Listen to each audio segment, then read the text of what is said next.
Assalamualaikum warahmatullahi wabarakatuh. Berjumpa lagi dengan saya Mulyana, mahasiswa Universitas UIN Araniri Banda Aceh, program studi biologi Fakultas Sains dan Teknologi. Jadi pada pembahasan kali ini sehubung dengan tugas kuliah kami yaitu mata kuliah biolaut, akan sedikit meresume atau membahas tentang Dance of the Ocean Current, yaitu pergerakan air laut.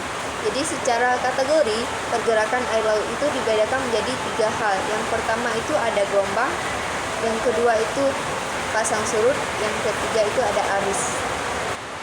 Jadi, gelombang itu adalah pergerakan air laut atau permukaan air laut yang dipengaruhi oleh angin. Kalau pasang surut, naik atau turunnya permukaan air laut yang disebabkan oleh pengaruh gaya gravitasi bulan atau matahari. Nah, pada kesempatan kali ini kita lebih fokus pada membahas tentang arus. Yang pertama itu arus sebagai aliran sungai di lautan. Jadi, arus sendiri memiliki volume yang teratur, yang dimana jalur dan arahnya sudah tertentu gitu. Jadi kita sebut juga dengan aliran kohensif. Nah, arus ini juga memiliki sifat yang horizontal maupun vertikal. Nah, apa sih pentingnya arus air laut? Yang pertama itu arus air laut ini sangat berpengaruh untuk pemupukan secara eksternal. Ada beberapa faktor yang hingga menjadi arus air laut ini jadi sebuah pemupukan secara alami, di mana dengan adanya pergerakan air laut ini dia membawa sebuah nutrien, dibawa oksigen, maka organisme di laut menjadi subur. Selain itu, arus laut juga dapat memisahkan organisme laut seperti larva ikan, plankton, cumi-cumi, ubur-ubur. Jadi selain membawa manfaat sebagai pembentukan alami, dia juga memberikan cara untuk beradaptasi atau pemisahan terhadap organisme yang hanyut pada air laut.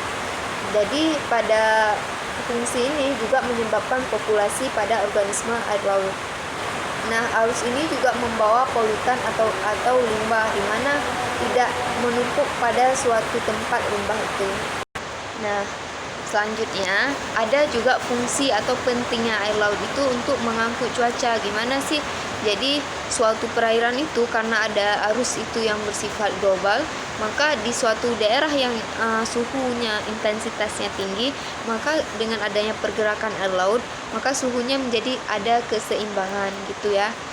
Jadi ada beberapa faktor juga yang menyebabkan arus air laut itu bergerak. Yang pertama itu ada angin, yang kedua itu ada gravitasi, yang ketiga itu adalah pemanasan surya seperti intensitas maupun temperatur, yang keempat itu ada efek Coriolis yang ditambah dengan gaya sekunder yang mempengaruhi arus itu bergerak. Nah, kita harus ketahui bagaimana arus air laut itu dapat berubah. Yang pertama itu karena kecenderungan udara yang panas untuk menuju ke atas dan mendorong udara yang di bawah itu yang dingin, sehingga perubahan suhu terjadi atau disebut dengan convection. Jadi kita juga harus mengetahui beberapa atau tingkat-tingkat lapisan dari air laut. Yang pertama itu mesoid layer, di mana air laut yang lapisan pertama yang bercampur. Lapisan ini biasanya airnya bersifat homogen, bagian paling atas dari permukaan air laut. Nah, yang kedua itu ada thermocline. Thermocline ini lapisan tengah yang memisahkan antara lapisan air laut atas dan lapisan air laut bawah.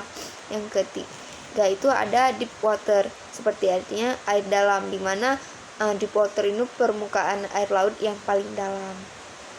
Nah, selanjutnya kita juga akan membahas tentang jenis-jenis air laut atau bukan jenis air laut ya, jenis-jenis arus air laut. Yang pertama itu ada arus permukaan, di mana 400 meter bagian atas lautan.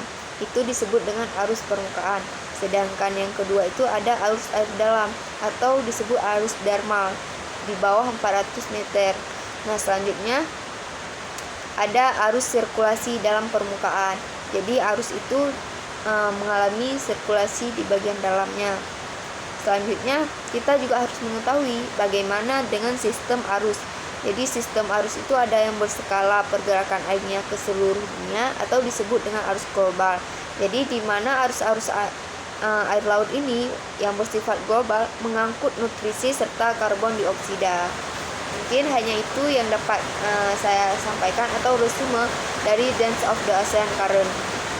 Jadi jika teman-teman merasa video ini yang bermanfaat, maka silahkan like, share, and comment, dan jangan lupa tekan lonceng pada channel Bio Laut ini agar teman-teman mendapatkan informasi baru serta ilmu baru. Assalamualaikum warahmatullahi wabarakatuh.